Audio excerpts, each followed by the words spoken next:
I was going through my own apartheid. You're not part of us. I'm black, but I'm not real black. People always treated me differently. I'm lesser compared to the rest of them. So I had to fight my way. Where do I actually fit in? Hi, my name is Lesego Molotsi. How do I feel about my name, Lesego? I have to explain myself everywhere I go. I don't get offended when people ask me questions. I grew up being called Lesego and I'm fine with being called Lesego. I don't feel like, no, I should move over to the other name and this one doesn't look more like me. I actually enjoy it. I grew up in Bothaville or Bothaville, as they would call it. And I grew up in the township and I went to the Afrikaans school in town. So I was exposed to a lot of, obviously to the Sotho culture, and then when I go to school, to the Afrikaans culture. People see me as mixed race or colored.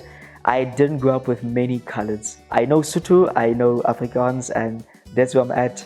The first or couple of years when I was younger, I grew up at my grandmother's house, and then I was the only light-skinned kid there, and people always treated me differently. They would speak Afrikaans to me, and then by that time I didn't know Afrikaans yet because I haven't went to school yet. They gave me colored privilege, if that's a thing. I was exposed obviously to the Sotho and then Afrikaans. When I go to Afrikaans, they would also treat me differently as well. They would make conversations with me, trying to find out who I am, where I come from, why do I look different from the other black kids. I'm black, but I'm not real black. The first time when I really felt like an outsider was when I started going to school. So I loved playing, so I would play with the black kids and then say no, you're not part of us, go play with your kind. I'm like, who are my kind? Over there. I play with them and it's no, you're not part of us, go play with them. And then I'll find myself trying to figure out where do I actually fit in? And then I find myself just playing alone with myself. And at the end, I'll play with the kids that no one wanted to play with, as some people call them the leftover kids. But then I figure out that I'm also a leftover kid. So it was quite tricky, but I became good in sports and then everybody wanted to be my friend. And even after, when everybody wanted me, I was also still confused. I think the biggest challenge I found was from some of the teachers though, because they could also not figure me out. Who are you? Where do you come from? You don't look like us, you don't look like those kids, but they couldn't really ask me those questions. So there was a lot of resistance from them, and then it made me very angry because I got discriminated because of how I look like. I felt like I was going through my own apartheid by myself, and then I started questioning humanity. But luckily, as time moved on, I did not hold grudges against white people, Afrikaans people. I went on to have best friends who are Afrikaans. I never saw them as they're white or Afrikaans. I just saw them as friends. It was a thing of forgive and forget because you were abused because of the way you look like. But I find it hard to forget. It was a very traumatic experience that I don't really talk about much. I think I was in grade 5 and I wasn't really good at some subjects. And there was a teacher who was trying to get me to fail. And I was yeah, I know I'm a little bit lazy to study about this and that, but I mean, that's not my mark. So I saw I was going to fail, so I talked to my mom, and then my mom wrote a letter to school, and then the teacher was oh, sorry, I just realized I gave your marks to this other person. And then it wasn't the first time it happened a lot of times. Sometimes I would get beaten up for spelling things wrong and I would cry in a class, but no one would actually stand up to the teacher because I mean, we're all kids and she's much older. So I had to just soldier through that. I was one of the shorter kids in school, and they would call me short and made me feel like I am small, I'm lesser compared to the rest of them. And I also had to live to a standard where I had to prove myself that, even though I'm short, I'm still the same as you guys.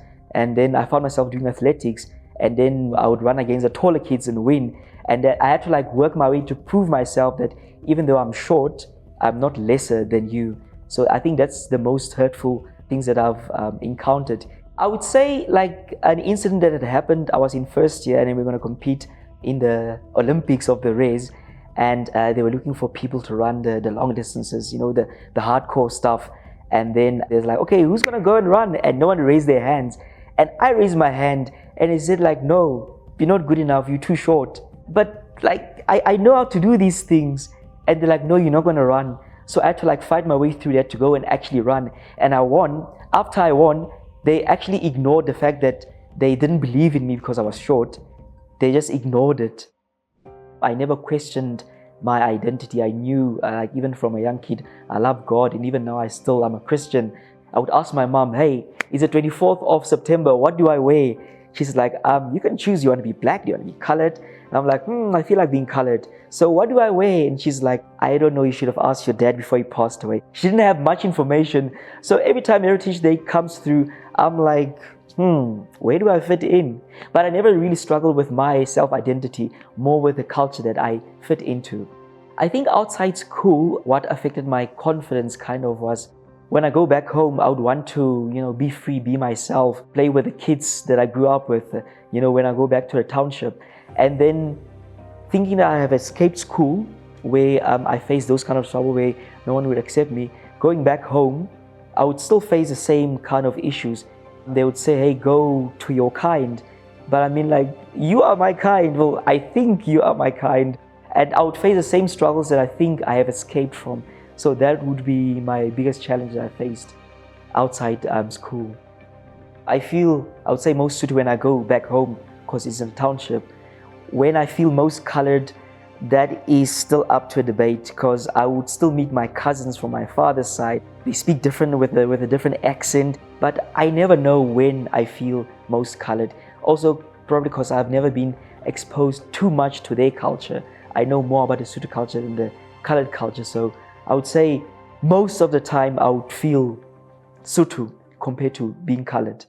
I think the turning point when I decided to be confident about myself was after I finished studying, and I was still trying to figure out who I'm at and where I'm going, and I was learning the colored accent. But it was just after varsity I decided, okay, fine, I fit in all these different categories. I'm going to be confident in who I am. And I would say like it was straight after varsity. That's when I decided. The ones who had the most influence on my cultural beliefs would be from my mother's side, because I grew up with my grandmother, and I guess my dad didn't really have a say in giving me a name. So I got the name from my mother's side, and I got to learn things in the Sotho culture from them. And only later I realized, oh, I have my father's side, and I visited them, I'm like, oh, they are different. If I got more influence from my colored side, I wouldn't know much about my Sotho side if I, or the other way around. So I don't really have any regrets. I'm a student at life. I keep learning as I go forward, and I believe everything happens for a reason. I think a sense of belonging is very important. You kind of like need to know where you come from, where you are, and that will help you to know where you're going. If you don't know where you come from, it'll be very difficult for you to navigate. You will get lost along the way. So I ended up asking a lot of questions, like my mother's side, where do you guys come from? My father's side, where do you guys come from? Like, oh, there was a white man in the lineage. Wow, okay, interesting. For my mother's side, I'm like, oh, there was Tswana influences. Okay, that's interesting. So I had to ask a lot of questions to be able to know my way, how to go forward. I think that's important. For me, I would say I had a choice, I want to be with the Sothos or the Coloreds, but I enjoy being part of like both. I think what most people do not understand about like who I am and where I come from, where I'm going. I feel like we as humanity, we forget that we're all human. It doesn't matter where you come from or your skin color or your language that you're speaking. At the end of the day, we're all human, we are all the same. And I feel like we shouldn't use that as a division between ourselves to move forward in life. I feel like we should see ourselves as human beings. We are united, standing together and moving forward to get through life, because life is tough, eh?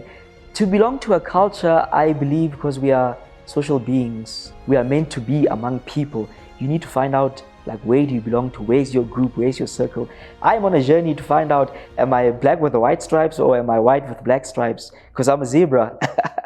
Some of the things that people would say that made me feel unwanted is kind of like everywhere where I go and then they hear my name is Lesego, I have to like explain myself, I'm Lesego, and I have to like try to be like worthy of the name Lesego. Also, like when people speak Vernac to me, you get your Zulu people that speak Zulu to me, and I'm like, I don't know how to reply to that, and then they'll be like, okay, well, you're not Vernac enough. But I'm like, no, I speak Sotho. They're like, no, Sotho doesn't count. Zulu is the English, you gotta get with the times. So I think the language barrier is something that would make me feel unwanted. But I am someone who's willing to learn. I feel like I got exposed to many things, the Sotho culture, the Afrikaans culture, a little bit of the colored culture. So now in my adult life, for example, I'm an actor. If they want black guys, I'm there. If they want colored guys, I'm there. Mixed race guys, I'm there. So I have more opportunities in life, and I feel like it's a good advantage to me, and I don't really regret it. I enjoy it. If you're dealing with identity issues and you're trying to find yourself, a good starting point is talking about it, not keeping silent with it. The life experiences I've had, I think the thing I admired mostly was being exposed to a lot of things that I wouldn't have been exposed to if I was just restricted to one culture or one race. I admire the variety of things I got to experience.